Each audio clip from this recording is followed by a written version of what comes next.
72세 이영숙은 은빛 머리를 곱게 쪽진 채 아침 햇살이 비치는 거실을 바라봤다. 30년 동안 살아온 이 집의 구석구석이 그녀의 삶과 함께 늙어가고 있었다. 남편이 떠난 지 벌써 15년, 홀로 키워낸 두 자녀는 각자의 삶을 살아가며 때때로 안부를 묻곤 했다. 어머님, 아침 드세요. 며느리 유나의 상냥한 목소리가 주방에서 들려왔다. 갓 끓인 된장찌개 냄새와 함께 따뜻한 밥상이 차려졌다. 영숙은 유나를 바라보며 미소를 지었다. 친딸보다 더 친딸 같은 이 아이가 있어 노후가 외롭지 않았다. 유나야, 고마워. 뭐요? 당연한 거죠. 유나는 언제나 그랬듯 해맑게 웃었다. 그 웃음 속에 어떤 그림자가 숨어 있을 줄은 아무도 몰랐다. 영숙은 창밖으로 보이는 작은 화분들을 바라봤다. 유나가 정성스럽게 기르는 제라늄이 붉은 꽃을 피워냈다. 평범한 아침, 평범한 일상이었다. 하지만 모든 평범함에는 언제나 균열이 숨어 있다. 그리고 그 균열은 예상치 못한 순간에 모든 것을 무너뜨린다. 며칠 후 유나는 이 세상 사람이 아니 되었다. 사랑하는 며느리의 갑작스런 죽음 앞에서 영숙은 슬픔에 잠겼다. 하지만 곧 더 큰 충격이 기다리고 있었다. 가족이라는 이름으로 포장된 탐욕과 배신, 그리고 한 선량한 여인의 죽음에 숨겨진 진실을 영숙은 알지 못했다. 자신이 앞으로 겪게 될 일들이 한 노인을 얼마나 단단하게 만들어줄지를, 그리고 그 단단함이 또 다른 누군가에게는 따뜻한 안식처가 될지를.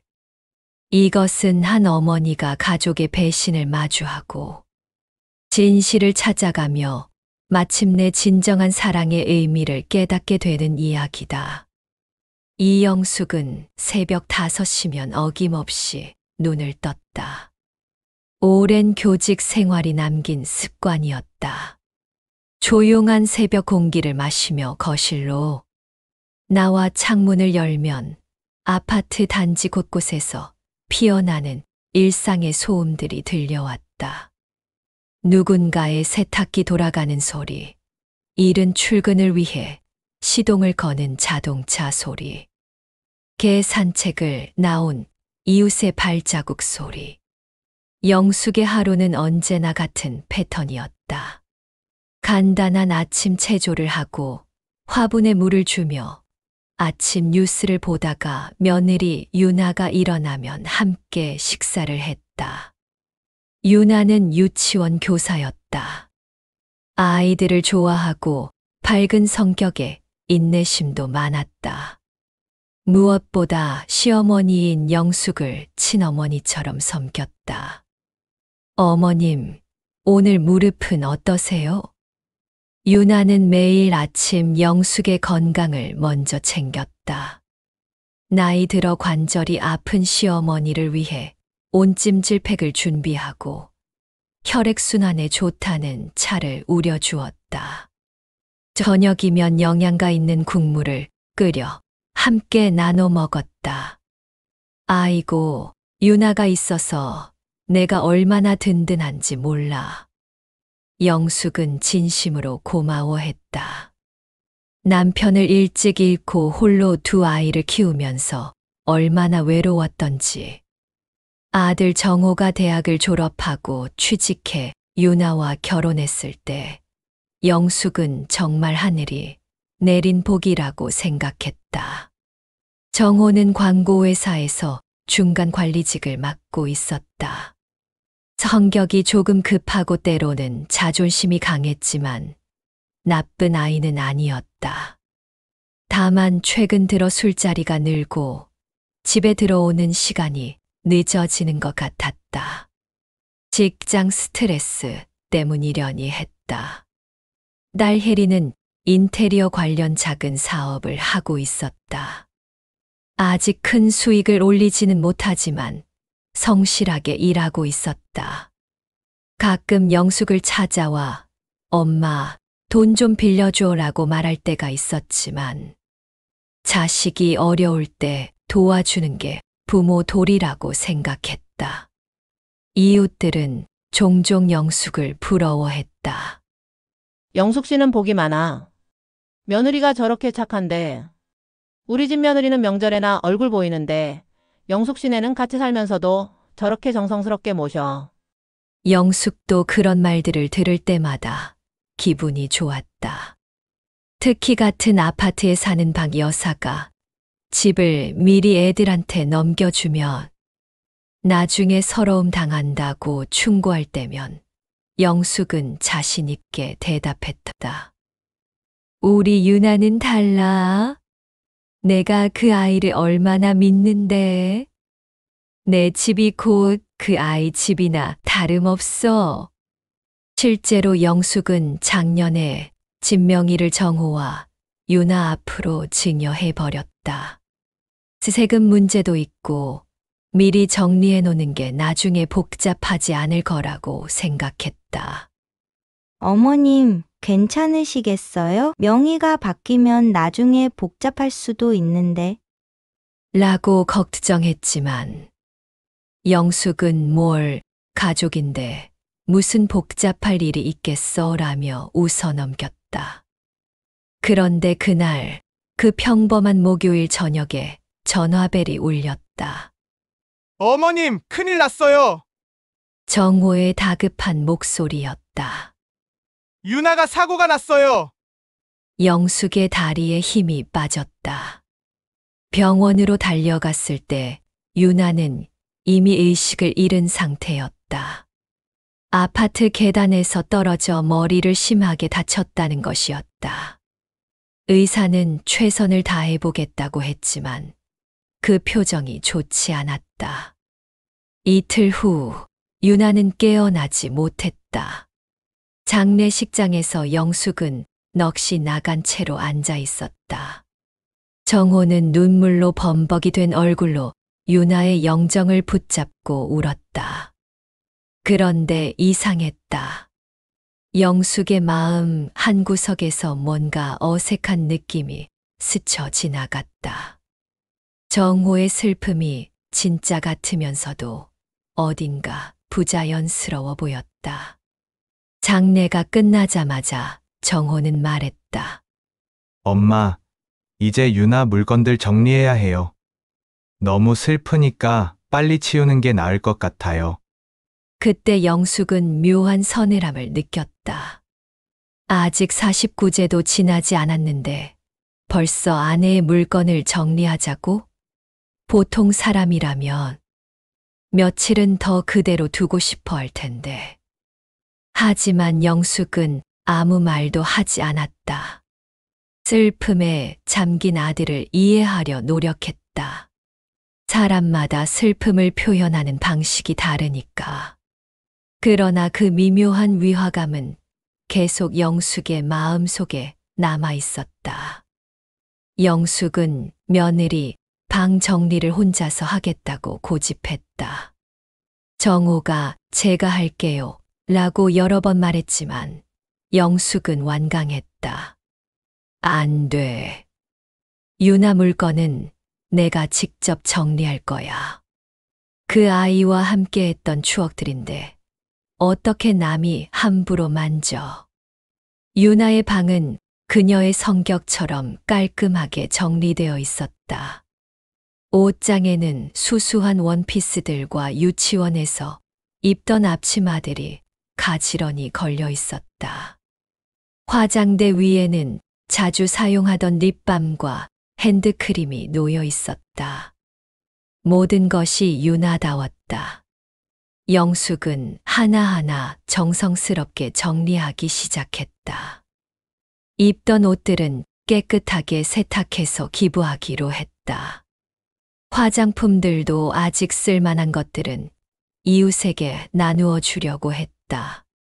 그런데 옷장 깊숙한 곳, 겨울 코트 뒤편에서 작은 철제 상자를 발견했다.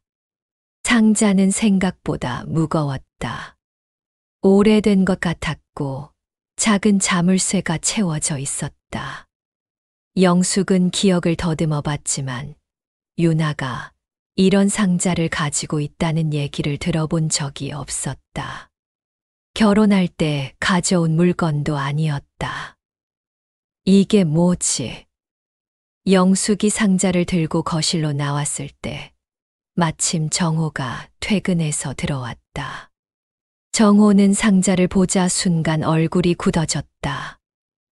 그건 별로 중요한 게 아니에요. 그냥 버리면 돼요.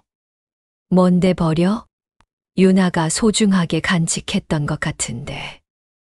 아니에요. 정말 별거 아니니까 그냥 제가 가져갈게요. 정호가 상자를 빼앗으려 했지만 영숙은 놓지 않았다. 뭔가 이상했다. 정호의 반응이 너무 극단적이었다. 열쇠가 어디 있을까? 영숙은 며칠 동안 유나의 방을 샅샅이 뒤졌다. 정호는 계속 그냥 버리라고 했지만 영숙의 고집은 꺾이지 않았다. 며느리에게 자신이 모르는 비밀이 있다는 게 믿어지지 않았다. 그토록 가깝게 지냈는데 마침내 화장대 서랍의 이중 바닥에서 작은 열쇠를 발견했다. 유나가 의도적으로 숨겨둔 것 같았다. 상자를 열자 영숙의 손이 떨렸다. 안에는 낡은 소형 녹음기와 한 장의 종이가 들어있었다. 종이는 어떤 요양병원의 안내 브로슈어였다. 저비용 신속 입소, 스문의 시간 케어, 가족 면회 자유 같은 문구들이 적혀 있었다. 영숙은 그 병원 이름을 들어본 적이 있었다. 시설이 낙후되고 직원들이 자주 바뀐다는 소문이 있던 곳이었다. 유나의 성격을 생각해보면 절대 이런 곳을 긍정적으로 여길 리 없었다. 그럼 왜 이런 자료를 가지고 있었을까? 더 큰 충격은 녹음기를 재생했을 때였다.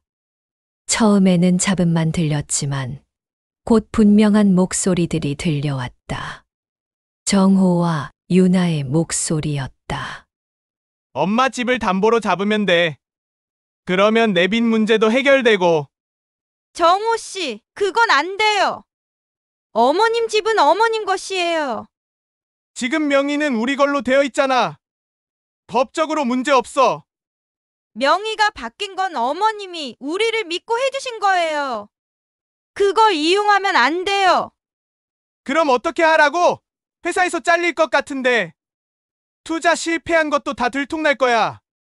다른 방법을 찾아봐요. 저도 일을 더 늘려서. 됐어. 그리고 엄마를 여기로 보내는 것도 생각해봐. 요양원비 정도는 집 담보로 대출받아서 낼 수 있어.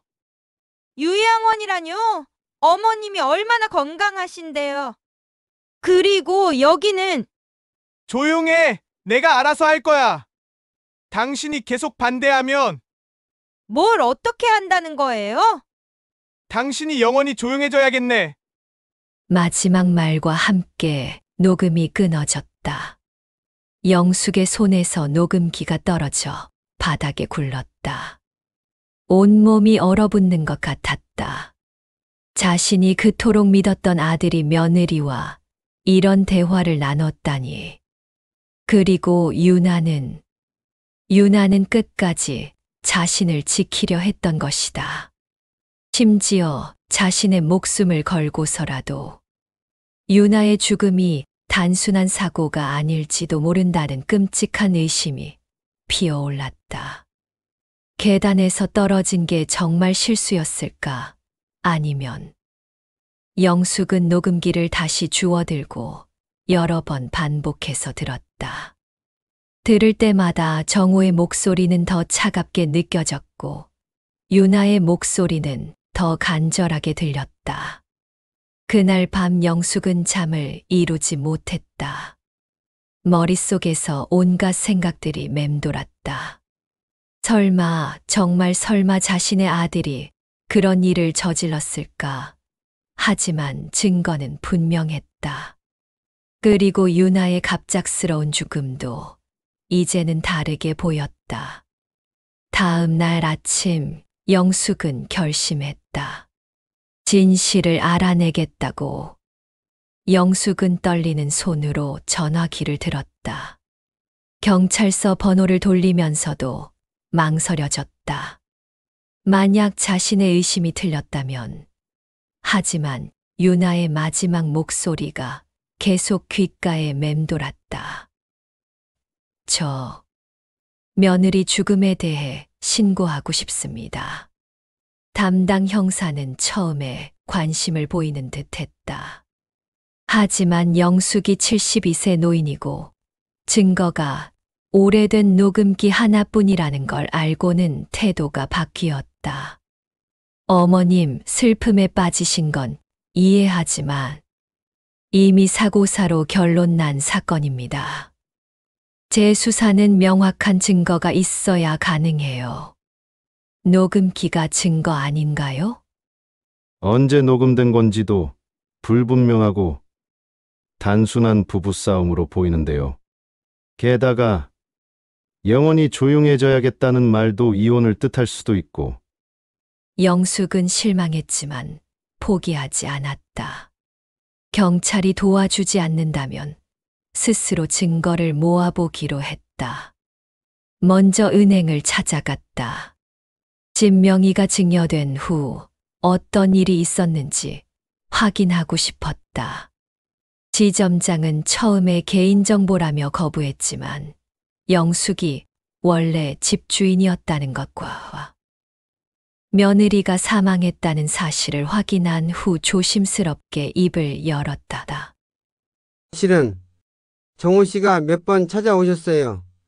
집을 담보로 대출을 받고 싶다고. 그래서 어떻게 됐나요? 배우자 동의가 필요한데 유나 씨가 강하게 반대하셨습니다. 마지막에 오셨을 때는 정말 화가 나 보였어요. 절대 집을 담보로 잡을 수 없다. 시어머니를 어떻게 생각하는 거냐고 하시더라고요. 영숙의 눈에 눈물이 맺혔다.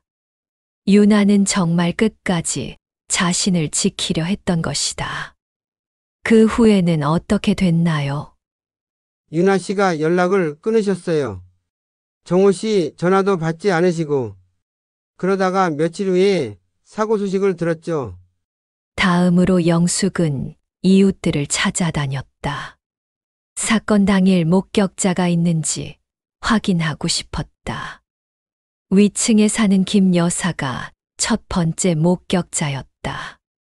그날 저녁에 뭔가 이상한 소리가 들렸어요.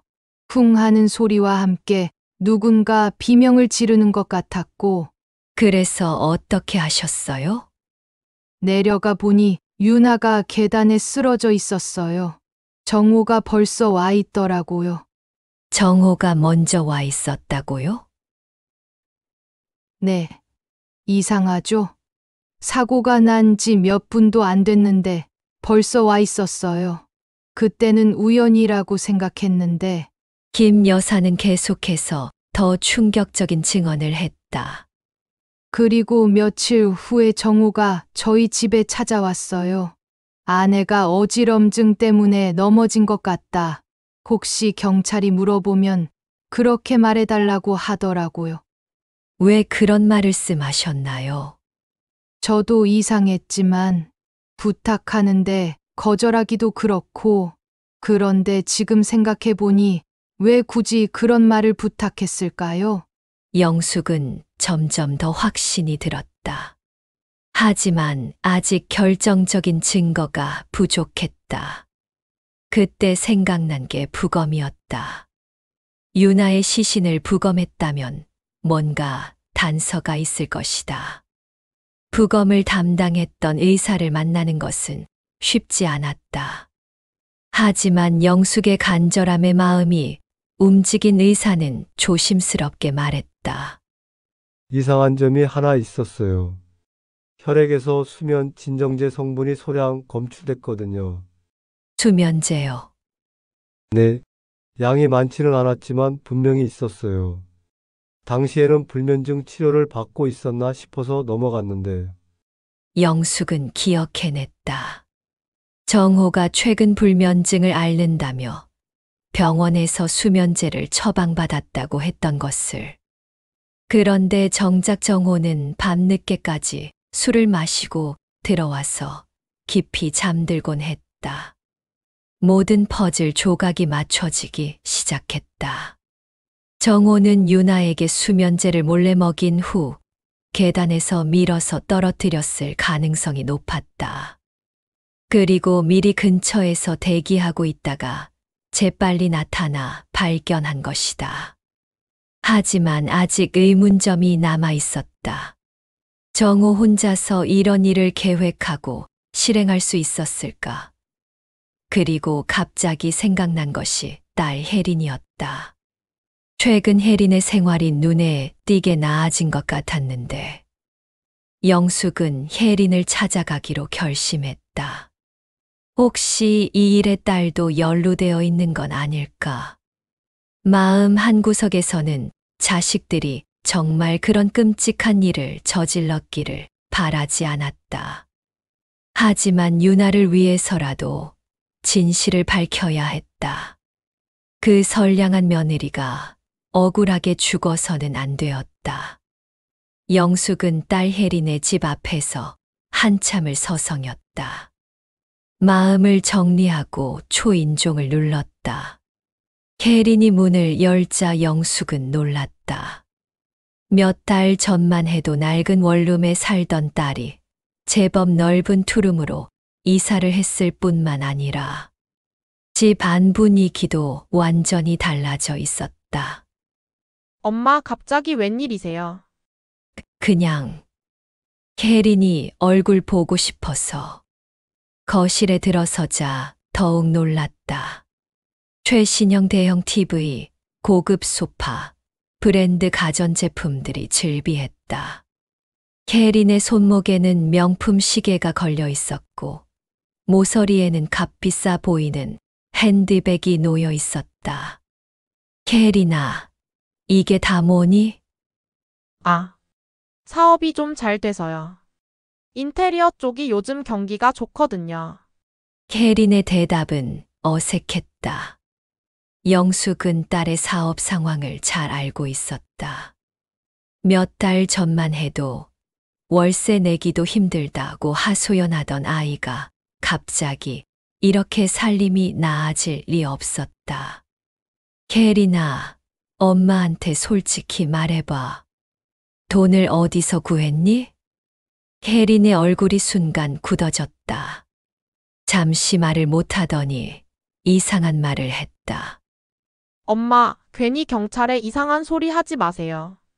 영숙의 심장이 멈춘 것 같았다. 자신이 경찰에 신고한 걸 혜린이 어떻게 알았을까? 무슨 말이니? 오빠가 그러더라고요. 엄마가 올케 일로 경찰서에 갔다고. 엄마, 그러면 안 되죠. 올케는 그냥 사고로 죽은 거예요. 혜린의 말에서 이상한 뉘앙스가 느껴졌다. 마치 사고가 아니라는 걸 알고 있는 것 같았다. 혜린아, 너 혹시... 엄마, 우리 다 엄마 잘 모시려고 한 거예요. 오빠도 저도. 엄마 혼자 계시니까 얼마나 걱정됐는데. 그래서 좋은 요양시설도 알아보고. 요양시설... 올케가 너무 고집을 부렸어요. 엄마를 편하게 모실 수 있는 곳이 있는데 자꾸 반대하고. 집도 담보로 잡아서 엄마 노후 자금 마련하자는 것도 반대하고. 영숙은 온몸이 떨렸다. 혜린도 알고 있었다. 아니, 함께 계획했던 것이다. 그래서 어떻게 했니? 오빠가 알아서 했어요. 저는 그냥. 혜린이 말을 흐렸지만 영숙은 모든 걸 이해했다. 남매가 공모해서 유나를 없애고 자신을 요양원에 보낸 후 집을 처분하려 했던 것이다. 캐리나, 유나가 죽은 그날 밤 너는 어디 있었니? 저는 집에 있었어요. 거짓말 하지 마. 내가 오빠를 도왔지. 유나한테 수면제 먹인 것도, 계단에서 밀어뜨린 것도. 캐린의 얼굴이 하얘졌다. 더 이상 숨길 수 없다는 걸 깨달은 듯했다. 엄마, 저희가 뭘 어쩌라고 했어요. 올케가 너무 완고했어요. 엄마는 나이도 드시고 혼자 계시면 위험하잖아요. 좋은 시설에서 편하게 지내시면 되는 건데. 그래서 사람을 죽였다는 거니? 죽이려고 한 게 아니에요. 그냥 조용히 할 생각이었는데. 캐린이 울음을 터뜨렸다. 하지만 영숙의 마음은 이미 차갑게 식어 있었다. 어떻게 했는지 정확히 말해봐. 오빠가 올케한테 수면제 탄 차를 가져다 줬어요. 올케가 잠들면 계단에서 굴러떨어진 것처럼 만들려고 했는데 생각보다 많이 다친 거예요. 너도 그 자리에 있었지. 네, 저는 망을 봤어요. 그런데 정말 죽일 생각은 없었어요. 그냥 다치게만 하려고. 영숙은 더 이상 들을 수 없었다. 자신이 낳고 기른 두 자식이 며느리를 죽인 것이었다. 그것도 돈 때문에. 캐리나, 너희가 원하던 게 뭐니? 집이니? 돈이니? 엄마, 저희는 정말 엄마를 위해서. 거짓말 하지 마. 너희가 원한 건 내 집이었어. 나를 요양원에 처박고 집을 팔아서 돈을 챙기려 했던 거지. 캐리는 더 이상 변명하지 못했다. 영숙은 핸드폰을 꺼내 녹음 버튼을 누른 상태였다. 딸의 자백이 모두 녹음되고 있었다. 엄마, 그거 끄세요. 제발. 안 돼. 유나가 억울하게 죽었는데 너희가 그냥 넘어가면 되니? 영숙은 집을 나서면서 바로 경찰서로 향했다. 혜린이 따라오며 울면서 매달렸지만 영숙의 마음은 이미 결정된 후였다. 경찰서에서 혜린의 자백 녹음을 제출하자 담당 형사의 태도가 완전히 바뀌었다. 즉시 정호와 혜린에 대한 수사가 시작됐다. 정호는 처음에 발뺌했지만 여러 증거들이 겹치면서 결국 범행을 인정했다. 혜린은 이미 어머니 앞에서 모든 걸 털어놓은 상태였다. 재판 과정에서 남매는 서로에게 책임을 떠넘겼다.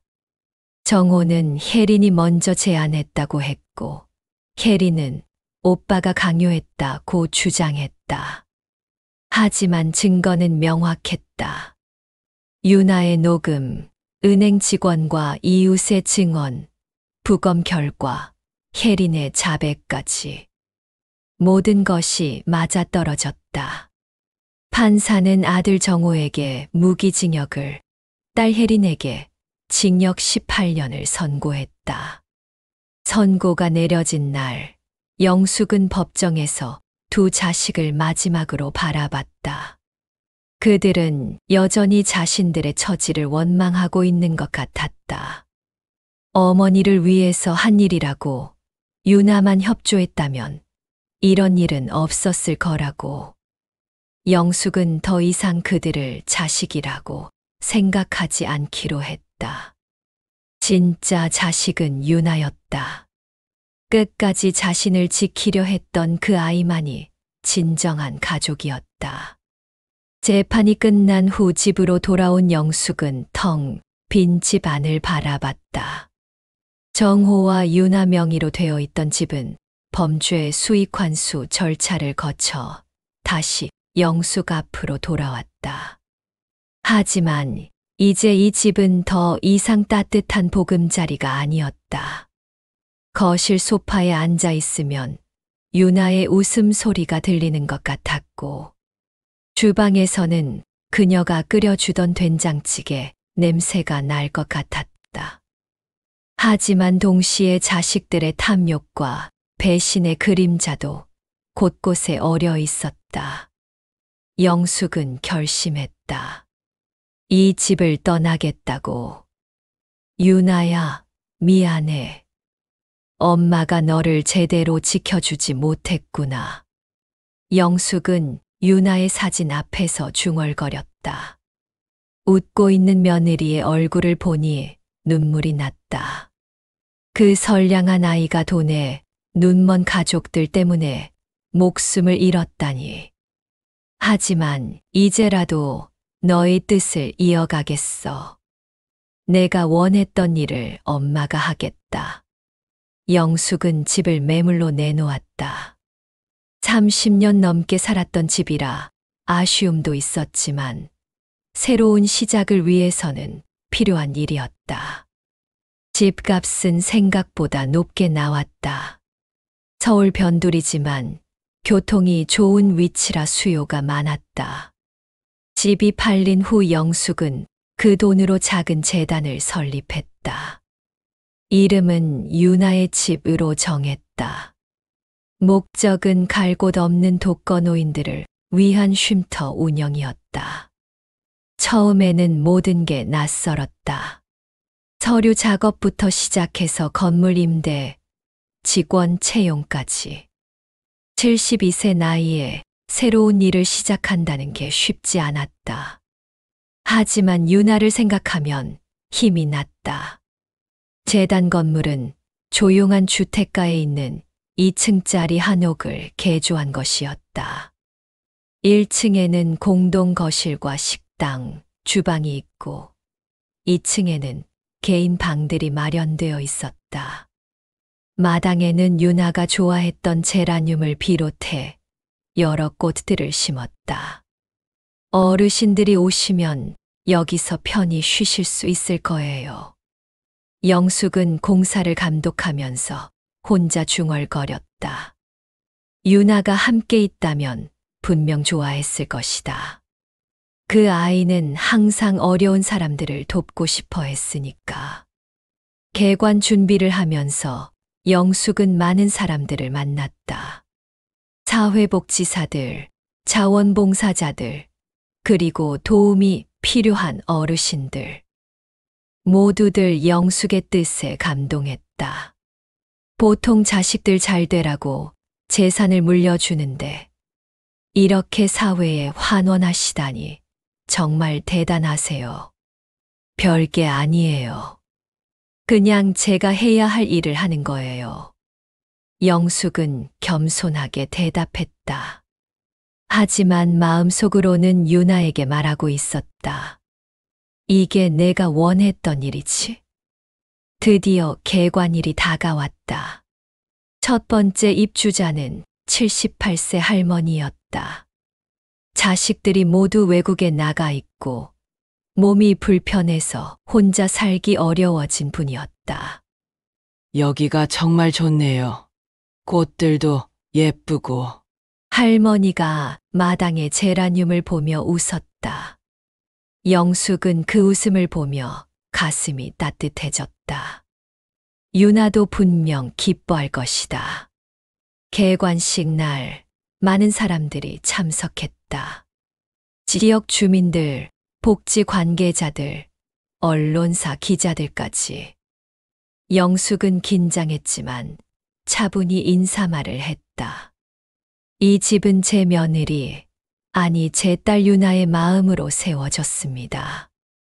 유나는 항상 어려운 사람들을 돕고 싶어 했어요.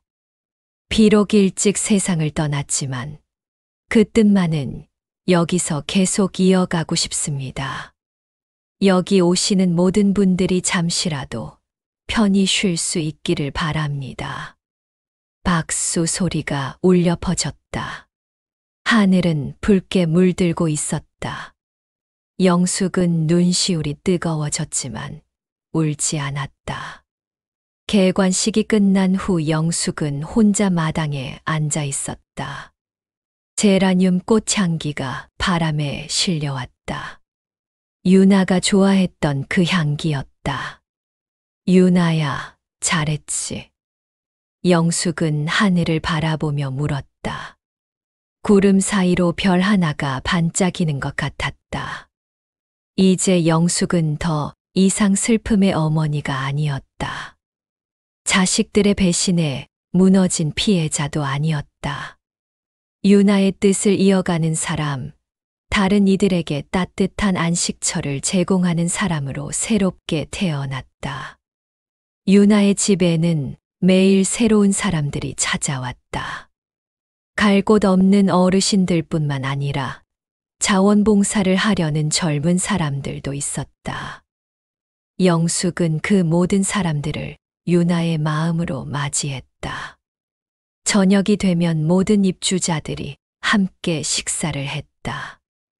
유나가 끓여주던 된장찌개처럼 따뜻한 국물이 식탁에 올랐다.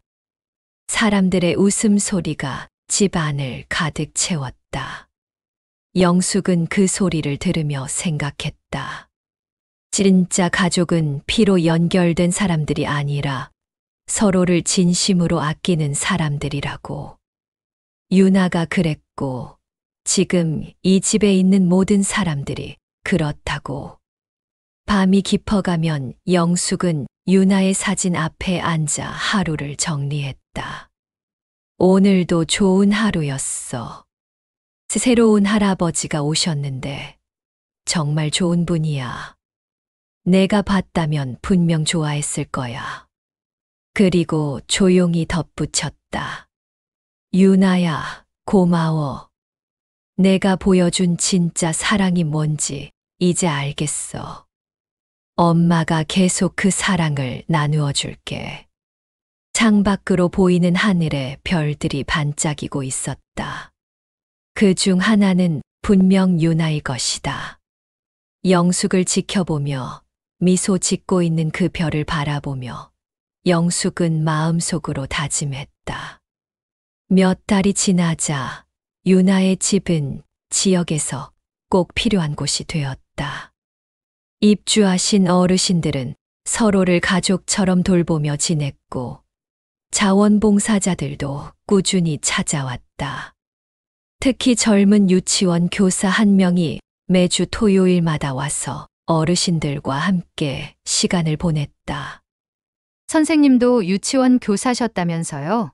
그 교사가 영숙에게 물었다. 아니야, 난 초등학교 교사였어. 하지만 우리 며느리가 유치원 교사였거든. 참 좋은 아이였는데. 그 며느리분 이야기를 더 들어봐도 될까요? 영숙은 유나 이야기를 들려주었다. 그 선량한 마음, 따뜻한 배려, 그리고 끝까지 옳은 일을 하려 했던 의지에 대해서. 젊은 교사는 감동받아 눈물을 흘렸다. 저도 유나 선생님 같은 사람이 되고 싶어요. 그날 밤 영숙은 오랜만에 깊은 잠에 들었다. 꿈속에서 유나를 만났다. 유나는 하얀 옷을 입고 환하게 웃고 있었다. 어머님, 정말 잘하셨어요. 유나의 집 너무 좋아요. 유나야, 너 때문에 할 수 있었어. 고마워. 아니에요. 어머님이 대단하신 거예요. 저는 그냥 어머님께 길을 보여드린 것뿐이에요. 꿈에서 깨어난 영숙은 눈가가 촉촉했다. 하지만 슬픈 눈물이 아니었다. 고마움과 평안함이 담긴 눈물이었다. 이제 영숙은 알았다. 진정한 가족은 혈연으로 맺어지는 것이 아니라 마음으로 맺어지는 것이라는 걸. 그리고 사랑하는 사람을 잃는다는 것은 그 사람이 사라지는 게 아니라 그 사람의 마음이 다른 형태로 계속 살아간다는 것이라는 걸. 유나의 집에서 울려 퍼지는 웃음소리가 그것을 증명하고 있었다. 유나는 죽지 않았다. 이곳에서, 이 따뜻한 공간에서, 그리고 영숙의 마음 속에서 영원히 살고 있었다. 봄이 오면서 마당의 제라늄이 더욱 활짝 피었다. 유나가 심었던 그 꽃들이 이제는 더 많은 사람들에게 기쁨을 주고 있었다. 영숙은 그 꽃들을 바라보며 미소 지었다. 유나야, 우리 함께 잘 해나가고 있지? 바람이 살랑 불어와 제라늄 꽃잎을 흔들었다. 마치 유나가 대답하는 것 같았다. 네, 어머님. 정말 잘하고 계세요. 재미있게 보셨다면 구독과 좋아요 한 번씩 부탁드립니다.